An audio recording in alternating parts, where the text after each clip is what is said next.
Assalamualaikum warahmatullahi wabarakatuh. Selamat pagi. Hari ini kita akan terus membahas dengan para pencinta alam, pro konservasi. Kita menghadapi sesuatu yang sangat urgen, itu soal yang berkaitan dengan pemanasan global dan akhirnya juga perubahan iklim. Banyak sekali dirasakan oleh masyarakat. Bukan hanya masyarakat Indonesia, bangsa-bangsa di dunia. Pagi ini saya mendapatkan tamu yang istimewa, yaitu Profesor Heri Purnomo. Selamat pagi. Selamat pagi, Profesor Adi. Baik, terima kasih. Prof. Heri adalah juga dosen di Fakultas Kehutanan IPB University, dan Prof. Heri adalah sebagai senior research di dua institusi yang penting ya Mas Heri ya, yaitu ICRAP sama CIFOR. Prof. Heri, barangkali kita menunggu-nunggu nih penjelasan bangsa ini, masyarakat ini semuanya. Apa yang terjadi di bumi kita ini?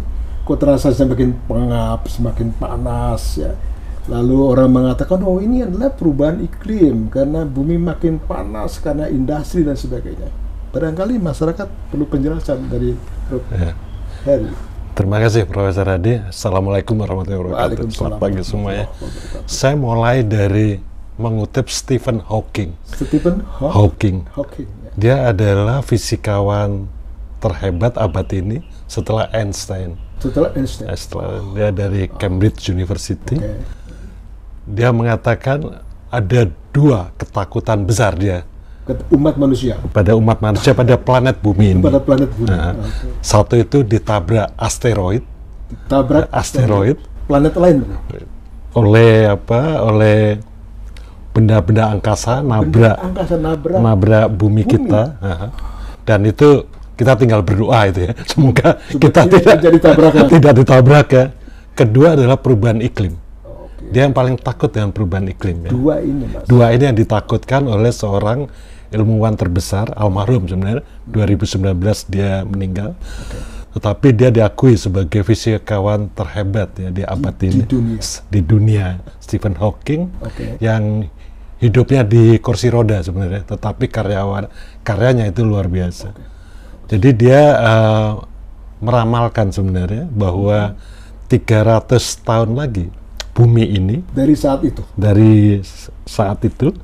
dari sekarang ya, 300 tahun lagi ke depan akan seperti Venus. Venus itu kalau dilihat tata surya kita itu adalah planet api gitu ya. Yang terpanas. Panas sekali gitu ya.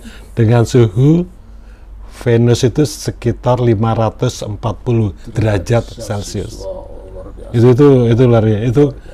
Walaupun fisikawan lain mengatakan tidak mungkin karena Venus dekat dengan matahari, kita agak jauh ya. Jadi tapi itu sebuah retorika dari Stephen Hawking mengatakan bahwa dua itu ketakutan dia. Satu ditabrak asteroid dan perubahan iklim yang sudah mencapai tahap self-reinforcement gitu ya. Artinya begini, karena kita suhunya makin lama makin panas, maka orang beli AC ya. Beli AC. Karena semua orang pakai AC, suhunya makin panas nambah lagi. Bukan nambah ngurangin kan gitu kan. Karena makin panas suhunya, orang makin pakai AC. Jadi semakin itu panas semakin AC banyak, semakin menyumbang pada jadi pemanasan global yang sudah memperkuat dirinya sendiri ya. Itu yang self reinforcement. Jadi kita sangat jelas bahwa bumi memanas ya, suhunya. Sekarang berapa rata-ratanya? Sekarang sudah kelewat 1 derajat Celcius sebenarnya. Kelewat. Jangan sampai 1,5 lah. Kita ingatnya 2050 di bawah 1,5 ya. Jelas saya waktu itu di Paris, ikut juga itu. Yang di konferensi di COP tahun 2015. Kita ingin memastikan bahwa pada akhir abad ini itu di bawah 1,5 derajat. Itu usaha semua. Antar bangsa itu sudah. Antar bangsa global. Karena proyeksi kita ya, para saintis, para ilmuwan seluruh dunia, kalau kita masih begini-begini saja, di akhir abad ini akan suhu kita naik 4-5 derajat Celcius. Kolaps. Itu. Para pencinta alam, pro konservasi. Kita sama-sama mendengar dan merasakan, bukan hanya mendengar, merasakan suhu semakin panas, suhu lokal juga semakin panas, kolaps kita. Maka tadi disampaikan bahwa ada suatu kemungkinan besar ke depan, jangan sampai kita itu menuju kepada kenaikan derajat lebih dari 1 ya, Mas ya. Lebih dari 1,5, inginnya tidak lebih besar dari 1,5. Itu Paris Agreement. Stop di situ. Ya. Dari pre-industri ya, tidak dari sekarang. Dari pre-industri ya. Kan? Sudah numpuk. Sekarang kita sudah naik 1 derajat semua. Oke, Prof. Heri. Jadi artinya kalau tadi sudah numpuk, sekarang kan udah numpuk kan? Apakah mungkin kita itu akhirnya menyetop tadi yang tidak more than 1.5 derajat Celcius naiknya ya? Kira-kira gitu. Gimana? Apa yang kita usahakan? Banyak sekarang aksi mitigasi. Mitigasi mencoba untuk mengurangi ya. Dan ada aksi adaptasi. Walau bagaimanapun suhu kita akan naik, kita harus menyesuaikan diri. Harus adaptasi. Adaptasi, ada mitigasinya. Dan mitigasi. 2 faktor penting itu. 2 faktor penting. Apa bedanya adaptasi sama mitigasi? Kalau mitigasi berusaha kita agar suhunya tidak naik terus ya, mengurangi emisi ya, mengurangi emisi CO2, kita pakai kendaraan listrik, kita lebih banyak menanam pohon, kita makan waste-nya itu, food waste-nya jangan banyak-banyak ya, makannya sedikit, secukupnya lah ya, jangan 2 piring kemudian 1 piringnya dibuang ya, itu emisi. Mematikan lampu. Mematikan lampu itu. Mengurangi CFC. Mengurangi itu ya, banyak sekali. Betul. Lebih sering jalan kaki, naik cycling, sepeda ya. Mengurangi naik motor, mahasiswa. Jika-jika mahasiswa kita sekarang ya, kalau kesananya naik motor itu, kita jalan kaki dulu ya. Itu yang mitigasi. Kemudian adaptasi, tentu kita berusaha menyesuaikan diri, karena di sana makin banyak banjir ya, di sana kekeringan, extreme weather itu terjadi dan terus akan terjadi. Bagaimana kita bisa menyesuaikan itu ya? Itu misalnya sehari-hari bagi itu soal menyesuaikan ya, adaptasi ya gitu. Gimana tuh Mas? Adaptasi misalkan begini bagaimana kita menanam gitu ya, padi yang tahan kekeringan, menanam padi yang tahan banjir gitu ya. Jadi sudah tidak bisa lagi ya Pak. Kita mulai, jadi itu berarti peran para ilmuwan. Peran para ilmuwan ya, itu sudah harus kita lakukan ya. Bahkan saya joking bagaimana anak kita bisa berenang ya. Karena banjir akan lebih sering berenang, ya. Betul. Jadi suatu saat sedikit-sedikit kita harus berenang ya. Karena itu tidak bisa kita itu sederhana ya. Sederhana saja. Berenang atau menyiapkan ya perahu karet di rumah. Perahu karet di rumah, kita adaptasi ya, terhadap banjir dan kekeringan ya. Itu yang bagaimana kalau di perguruan tinggi perkuliahan ya, bagaimana perkuliahan bisa mungkin diadakan di luar ruangan ya, supaya kita tidak pakai banyak AC ya, di bawah pohon ya, sinar lampu dan sebagainya. Betul. Mas Heri, kalau kita lihat kan perdebatan pada Conference of the Parties antara negara maju sama negara berkembang, kadang-kadang itu saling ya kan menyalahkan lah. Betul. Ini akibat industri ini gimana dong? Apakah masih terjadi sampai sekarang itu? Ya itu masih terjadi. Walaupun sesungguhnya semua itu menyadari ya. Negara maju menyadari di masa lalu mereka sangat buruk. Itu saya rasa tidak ada maju mengakui itu. Seperti Amerika, Eropa itu mengakui. Mereka menghabisi sumber daya alam. Mereka mengakui itu, tapi pertanyaannya apa yang bisa mereka lakukan sekarang itu. Jadi menyalahkan mereka karena masa lalunya, iya, tetapi tidak bisa. Itu kan sudah happen, sudah terjadi lah gitu ya. Jadi sekarang mereka berusaha membantu ya, berusaha mengurangi emisi, banyak investasi di green economy, di listrik ya, macam-macam ya, energi itu dilakukan dengan modal mereka yang besar ya. Jadi mereka juga mengharap ya, negara seperti Indonesia tidak mengikuti mereka, masa lalu mereka. Makanya mereka selalu, apalagi sekarang ada EU mengeluarkan EUDR, itu undang-undang di EU yang anti deforestasi, sehingga komoditas yang kita ekspor ke mereka itu harusnya free dari deforestasi. Itu bukan, kalau Indonesia enggak, itu diskriminasi ya gitu. Dulu mereka juga begitu, mereka juga sadar kok, dulu mereka begitu. Sekarang, tapi ingin sekarang itu lebih baik. Sekarang tidak ingin Brasil, Indonesia, Kongo itu mengikuti mereka gitu ya. Mereka harus lebih baik. Sama seperti ini ya, kita tidak ingin Papua itu mengikuti Sumatera. Hancur-hancuran ya Sumatera. Papua dengan budayanya 80% tutupan hutan ya. Kan tidak ingin dia mengikuti Sumatera dengan sekarang 35% tutupan hutan. Ya. Jadi ya begitu setiap pulau di kita harusnya lebih baik dari masa lalu. Saya pikir negara juga begitu ya. Saya ingin berfokus pada perbedaan antara negara maju dan berkembang, Mas. Jadi negara maju sudah, walaupun develop ekonominya luar biasa, tetapi kan masih ada sesuatu yang ketergantungan dari negara tropis yang sangat kaya dengan resources toh. Jadi akhirnya apa sih yang mereka bayar dari kesalahan-kesalahan yang dulu? Ya. Jadi sampai sekarang pun ya, ini emisi per kapita negara maju kan jauh lebih besar dari Indonesia. Indonesia rata-rata 2,5 ton CO2 per tahun. Negara maju ada masih 8, 10, bahkan negara Timur Tengah ada 15 ya. Mereka bisa 5 kali, 6 kali, 7 kali emisi per orang. Per kapita ya. Per kapita per tahun atau per tahun. Tapi karena Indonesia banyak, Cina banyak gitu, Brasil banyak, jadi emisi terbesar sekarang kan Cina ya, total ya. Karena penduduknya banyak gitu ya.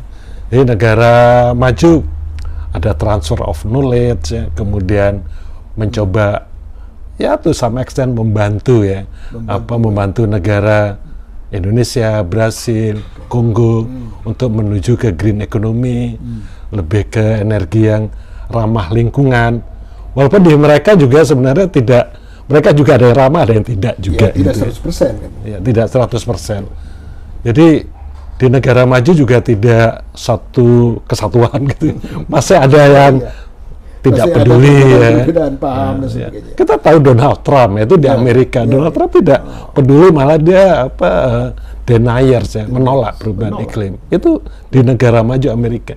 Banyak di negara maju seperti itu. Orang-orang baik di negara maju banyak, tapi yang kayak begitu juga banyak juga gitu ya. Baik. Jadi kalau begitu tadi ya, perbedaan pandang, persepsi ataupun lifestyle ataupun ekonomi antara negara maju dan tropis yang berkembang ini.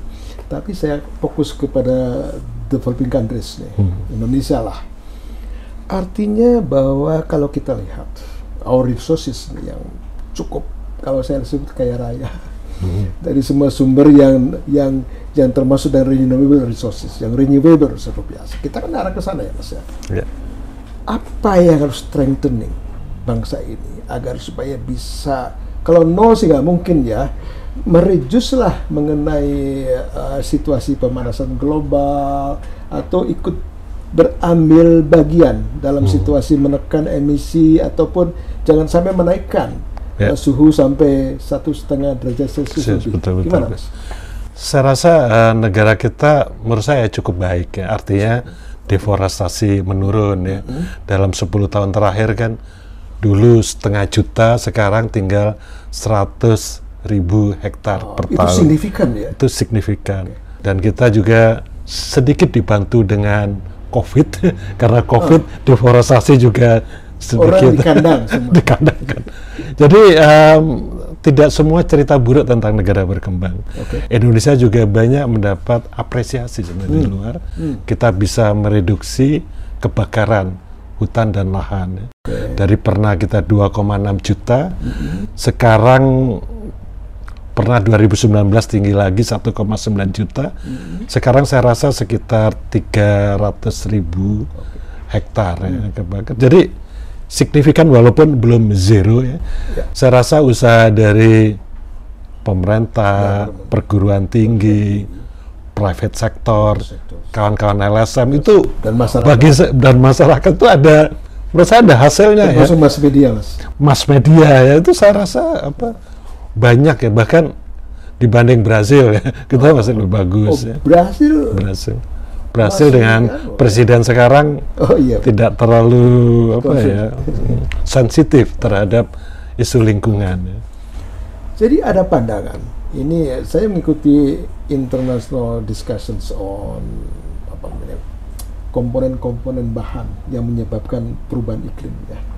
Jadi sudah menumpuk di sana, Mas. Betul. Jadi kalaupun kita berhasil di sana masih ada barang. Betul. Sehingga average 0,75 masih terjadi kan itu kan. Nah, sehingga mereka berpikir ini memang masih konser. Tetapi berusaha agar supaya itu kenapa nggak dikurangi di atas? Simpenlah sehingga kita mendekati itu kan. Itu pemikiran yang wajar, tapi then how? Apa kita memungkinkan? Ya, bagi yang ada dua sebenarnya usaha. Satu yang nature based solution yang banyak dengan laut, dengan tanaman. Ada yang basisnya teknologi. Kenapa kita tidak sedot saja langsung di situ gitu ya? Kawan-kawan yang Singapura sudah mencoba menyedot, taruh di sudah ada ya? Sudah dicoba ya. Hanya di bawah tanah. Hanya ongkosnya itu lebih tinggi daripada yang nature base ya. Kenapa tidak menanam pohon? Itu jauh lebih murah ya. Jadi menyedot CO2 emisi. Itu yang basisnya alam, itu juga secara ekonomi jauh lebih cost friendly daripada berbasis. Indonesia ada nggak pemikiran ke sana? Indonesia masih nature base ya, karena kita cukup kuat di nature-nya ya, dengan mangrove, peatland ya, kebijakan anti kita mau zero deforestasi itu 2030. Itu zero net deforestation itu 2030. Zeroing net emission dengan volume net sink itu juga 2030. Saya rasa kalau ini terjadi, paling nggak kita jadi anak baik di dunia ini ya, cukup bagus ya, dengan usaha-usaha pemerintah, dan saya rasa semua LSM mendukung, private sector juga banyak yang mendukung, yang besar-besar, walaupun banyak yang kriminal juga, yang sedang ya. Itu ya, selalu ada yang buruk. Itu kan untuk bagaimana menyeimbangkan itu ya. Jadi banyak hal yang bisa dilakukan, sedang dilakukan, perlu kita perkuat gitu ya. Mas, semuanya mengarah kepada 2030 SDGs, full net sink, apalagi itu soal pengurangan emisi, ke sana semua. Bagaimana caranya mencapai itu? Bangsa ini ya, supaya mempersiapkan, kita tinggal 7 tahun lagi nih, ya kan? Sampai 2030. Tahun ini apa, kira-kira ada nggak planning ke arah ke sana gitu? Ya, kalau saya suka semua orang harus play significant role di daerahnya masing-masing. Jadi kawan-kawan yang bergerak di nasional, cobalah dengan bikin program macam-macam lah ya. Tetapi ada juga yang di RT ya, di individu ya. Jadi pertanyaan saya, bisa nggak saya tahun 2030 itu zero my emission dan my family emission gitu ya. Kalau saya pribadi sekarang insya Allah udah zero. Tapi rumah udah oke ya kira-kira ya? Rumah banyak pohonnya saya tanam. Kalau saya hitung-hitung zero. Tetapi kalau saya tambah dengan keluarga saya kayaknya belum ya. Mudah-mudahan 2030 ya. Jadi kita tidak bisa tergantung kepada pemerintah ya. Pasti. Pemerintah apalagi KLHK budgetnya hanya 8 triliun untuk kurang. Harusnya 80 triliun. Kurang budgetnya. Jadi bagaimana di nasional, di provinsi, di kabupaten, di desa ya, di IPB gitu ya. IPB bisa nggak zeroing ya? Jadi di RT saya rasa kita tidak usah ya, bagi saya terlalu tergantung ke nasional, apalagi menuntut ya, karena mereka juga punya keterbatasan. Jangan-jangan halangan mereka jauh lebih besar daripada halangan RT ya, atau individu ya, atau sebuah family itu. Saya yakin kalau setiap individu, family ya, sudah mulai pertama memahami ya, emisi kita berapa gitu. Emisi saya, emisi Prof. Hadi, ya, keluarga, satu RT gitu ya, mulai zeroing ya. Dan itu bisa jadi model connecting the dots ya. Kalau sekarang kan orang senang connecting the dots. Di-connect saja yang bagus-bagus ya. Rata-rata orang kan melihat ya. Kalau RT sana bisa, kenapa RT saya nggak bisa? Iya nih kawan-kawan, kita menuju kepada tadi ya, pengurangan emisi. Tadi Prof. Heri menyatakan bagaimana kita membangun suatu community, kan gitu Prof. Betul, ya? betul. Jadi dari individu-individu menjadi suatu gerakan, dan itu akan kelihatan RT, RW, desa, kabupaten, provinsi sampai kepada nasional kebijakan ke sana. Ini suatu anjuran yang sangat baik. Ini tantangan yang luar biasa. Jadi kawan-kawan pencinta alam ini, pro konservasi, pro lingkungan, mari kita bergerak. Bergerak dengan mengetahui ya, mungkin kepala kita diisi lah dengan ilmu perubahan iklim gitu kan. Lalu masuk ke hati, lalu kita cawe-cawe dengan masyarakat dan tetangga. Insya Allah ya, betul. Ya. Betul, setuju. Saya kira itu yang. Iya, menghitungnya gampang sebenarnya. Kalau individu itu, setelah saya hitung equal to 100 pohon, Pak. 100 pohon. Untuk satu individu? Satu individu. Nanam 100 pohon? Jadi nanam dan memelihara sebenarnya. Memelihara sehingga dia menyerap emisi kita, gitu ya. Jadi misalnya Profesor Hadi, berapa pohon yang diasuh ya, ada pohon asuh ya. Ada yang ditanam sendiri ya. Itu satu pohon itu rata-rata 21 kg CO2 diserap per tahun. Itu satu pohon. Selama tergantung lifetime dia ya. Ada yang 25 tahun, ada yang 100 tahun ya. Untuk menetralkan, kalau orang Bogor itu rata-rata 2 ton CO2 emisinya per tahun. Kalau orang Jakarta rata-rata 4 ton sebenarnya. Jadi kalau saya hitung, kalau kita bisa, orang Bogor nih, punya 100 pohon saja ya. Gitu ya. Gampangnya ya. 100 pohon. Ya, itu 100 pohon ya. Per individu. Per individu. Kita tanam, kita pelihara sebenarnya. Kita pelihara, memastikan hidup ya. Insya Allah kita bisa netral gitu ya. Itu per individu. Kalau keluarga 5 ya 500 gitu ya. Itu yang hitungan yang gampang sebenarnya. Tinggal dihitung saja. Apakah ya gampang, dosen pautan, apakah masing-masing sudah punya 100 pohon asuh gitu ya. Atau nanam 100 ya. Itu yang kalau semua bisa begitu ya, menjadi gerakan ya, individu, keluarga, RT, desa ya. Ini Mas Heri sendiri ya, sebagai seorang peneliti, tentunya kan berkecimpung dengan masyarakat. Bukan hanya masyarakat peneliti, kan masyarakat luar juga ya. Saya lihat mangrove dan sebagainya. Termasuk juga dengan mahasiswa. Pastikan apakah sudah ada itu alur ke sana ya. Jadi setengah menyampaikan, setengah memaksa gitu ya. Sehingga bagaimana sih kondisi mereka itu suka dengan beginian gitu. Ya, itu yang saya rasa tracknya sudah ke situ. Banyak anak-anak muda yang lebih green sebenarnya dari yang tua. Ya. Anak-anak muda itu berarti dia lebih banyak bersedekah dari yang tua sebenarnya sekarang. Anak muda yang milenial, dan mereka juga tidak hidup bercita-cita mewah gitu ya. Mereka senang traveling, rumahnya kecil saja gitu ya. Itu lifestyle anak-anak muda. Green ya. Karena penelitian saya itu di komoditas, misalkan sawit gitu ya. Peran dari green consumers itu sangat menentukan kemana sawit kita bergerak. Kalau konsumen sawit kita itu ingin memastikan ya bahwa sawit kita ditanam di tempat yang benar, tidak merusak taman nasional, otomatis kita mengikut kok. Produsen itu follow the consumer ya. Consumer ingin begini, diikuti karena kita mampu juga kan. Saya rasa kita kalau saya merasa kita bisa jadi champion di sustainability advantage ya. Jadi sustainability, isu lingkungan itu bisa menjadi keunggulan kita ya, dibandingkan negara Afrika, negara Amerika Latin. Saya rasa kita punya knowledge ya, punya kebijakan yang memadai, tinggal actionnya saja menurut saya yang perlu diperkuat, mengurangi mengeluh ya. Kita sering komplain yang sini, komplain yang atas itu komplain juga itu. Yang nasional itu desa itu nggak ngikuti ya.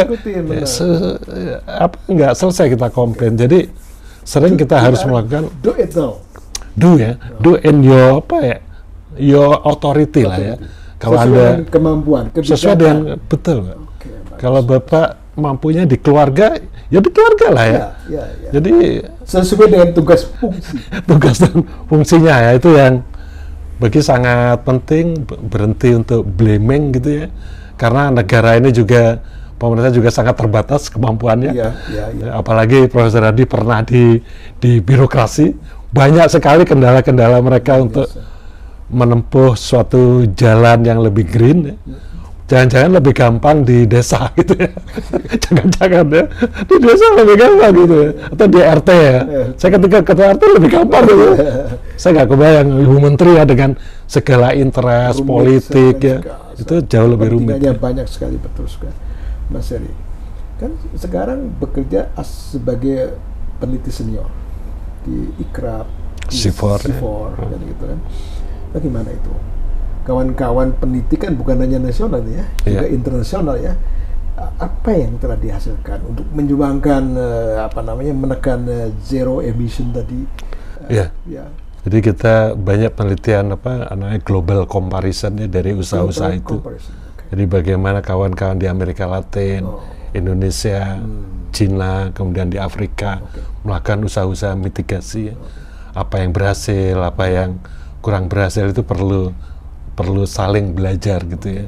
Itu sudah kita lakukan. Kemudian banyak riset-riset aksi kita lakukan di seluruh dunia, di dryland di Afrika ya, kemudian di Peru ya, di Brasil, di Indonesia, di Cina ya, biodiversity juga ya. Banyak usaha kita lakukan dan terutama comparing gitu ya. Kita saling belajar, saling mengisi. Orang baik itu ada di mana-mana, orang jahat itu juga ada di mana-mana. Jadi kadang-kadang tidak dibedakan apakah negara maju, negara berkembang ya. Di negara Indonesia yang jahat, yang kriminal lingkungan juga ada kan gitu ya. Jadi connecting saja orang-orang baik di semua, semua orang-orang baik ya. Kemudian berusaha mendapat funding yang memadai ya. Sehingga usaha-usaha ini di samping generating knowledge juga awareness dan action gitu ya. Generating knowledge itu gimana tuh penjelasannya? Jadi kita berusaha membangun ya pengetahuan ya. Misalkan di ASEAN saja yang kecil ya, bagaimana usaha mereduksi kebakaran Indonesia, Malaysia, Vietnam ya, Filipina ya, bagaimana memonitornya, mengukurnya ya. Karena setiap negara kadang-kadang beda ya. Kadang-kadang beda ya.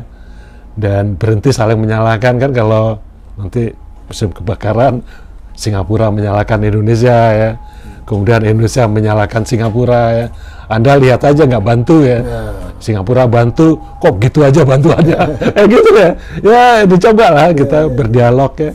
Mencoba bikin trust fund ya, funding bersama-sama di negara ASEAN sehingga bisa membiayai ya, usaha-usaha dan aksi-aksi mengurangi kebakaran gambut, terutama yang itu sangat besar kontribusinya kepada emisi karbon. Mas Heri, kembali ke soal kebakaran hutan. Apakah proyeksi kita semakin menurun atau semakin meningkat? Proyeksi kawan-kawan CIFOR ya sendiri, ya dengan prediksi mengenai pemanasan global tadi. Ya, mudah-mudahan ya, karena kita jadi kalau dibandingkan 2015 kan trennya menurun terus. 2015 2,6 juta. Terakhir kita 2022 saya rasa nggak lebih dari 100-200 ribu hektar itu turun terus.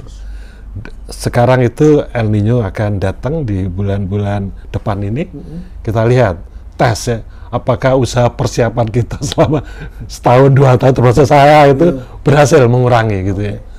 Dan kebakaran hutan memang banyak faktor ya. Ada faktor climate itu pasti. Ada faktor kejahatan, kemudian juga ada faktor politik ya. Penelitian saya dekat-dekat dengan pemilu ya, itu akan lebih tinggi. Ada intervensi ke sana. Ada intervensinya karena aparat keamanannya sibuk mengamankan kampanye sudah ketimbang mengamankan hutan. Isu lingkungan, dan juga ada usaha-usaha kayak land politik gitu ya. Jadi para kandidat lebih udah ini pakai saja lahan ini ya, pakai kau tanami saja ya.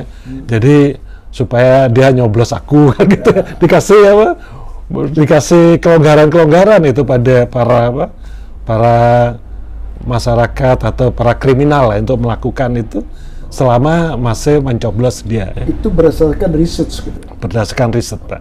Di semua kabupaten di Pulau Jawa dan Kalimantan itu ada hubungan positif antara pilkada dengan kebakaran hutan. Itu sudah saya publish di tahun 2009. Pencurian juga mungkin ya.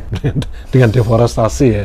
Kawan-kawan di MIT juga ada siklus deforestasi di Kalimantan yang mengikuti siklus pilkada sebenarnya. Jadi ini kawan-kawan ini serius sekali nih. Ada siklus mengenai soal kebakaran hutan, soal pressure terhadap deforestasi. Itu berkaitan dengan isu-isu politik ya, salah satu pilkada. Ini hasil riset loh, ini dari yang bisa dipertanggungjawabkan. Sehingga kita juga khawatir. Saya bukan orang politik ya, tetapi saya kepengen agar supaya apapun politik Indonesia, siapapun presidennya, siapapun menterinya, tapi saya menginginkan bahwasanya persoalan lingkungan ini dan biodiversity menjadi clear, menjadi jelas. Jadi masuk ke soal individu kan gitu kan, soal individu, sehingga nanti ya kita bisa menyambutlah pimpinan baru bahwa kita kayak gini nih, kita udah begini nih, soal adaptasi sama mitigasi. Gimana pandangan Mas Heri? Ya, pemimpin baru saya sudah mencoba kawan-kawan jejak karbonnya antara Pak Ganjar, Pak Prabowo, Pak Anies itu paling kecil mana ya? Kalau programnya pasti mereka bagus-bagus programnya. Kenyataan pada jejak karbonnya siapa yang paling rendah ya? Di relatif di antara mereka itu penting ya. Kemudian sudah itu belum. Saya nggak ingin menyampaikan masih dalam. Tapi artinya ada semacam kawan-kawan yang mencoba menilai ya. Kriteria ya. Masukkan kriteria betul. Mengenai jejak karbon dan sebagainya terhadap pemimpin siapapun. Betul. Itu penting itu karena jangan sampai kita memilih pemimpin yang tidak peduli ya kepada lingkungan ya. Karena lingkungan bukan masalah gampang ya. Artinya selalu kadang-kadang ada trade off ya. Ada pilihan. Sama seperti mobil listrik kan. Mobil bensin itu lebih murah. Mobil listrik lebih mahal. Tapi kita sekarang di-endorse pakai mobil listrik. Itu secara ekonomi kan lebih bagus mobil bensinnya lebih. Tetapi ini kan pilihan yang lebih ramah gitu ya. Energi angin ya, energi surya. Itu kalau skala kecil itu oke. Skala besar itu sulit ya. Rumit. Karena angin surya itu kan intermittennya kan tinggi sekali ya. Disimpannya sekarang tidak efisien. Di baterai ya itu Bill Gates dari Microsoft investasi miliaran dolar mencari penyimpanan energi. Jadi banyak pemimpin harus melihat seberapa besar ekonomi masih bisa dikurangi dengan lingkungan yang membaik gitu ya. Kalau ekonomi baik, lingkungan hancur itu gampang kan gitu ya. Itu ya. Kalau lingkungan membaik, ekonomi hancur itu juga gampang kan gitu ya. Kasih tentara saja orang tembakin, nggak boleh merusak gitu ya. Nah, kan kita inginnya itu ekonomi dan lingkungan ini kan bisa berjalan seimbang. Nah, kesulitannya di situ gitu kan. Itu yang perlu menyeimbangkan. Ya. Itu yang pemimpinnya bisa mencari itu gitu ya. Ya, Mas, ke depan itu kalau kita lihat pemetaan mengenai kerusakan lingkungan dan kehancuran resources tadi ya, nampaknya masih meningkat. Apalagi didorong oleh climate change, perubahan iklim. Nah berarti berat juga nih titipan kita kepada para pemimpin yang harus meleads bahwasanya ke depan ini ada masalah itu. Mohon ini masuk kepada para pemikir, pimpinan siapapun, kira-kira gitu ya misalnya. Kalau saya melihat kita tidak memburuk ya kalau saya ya.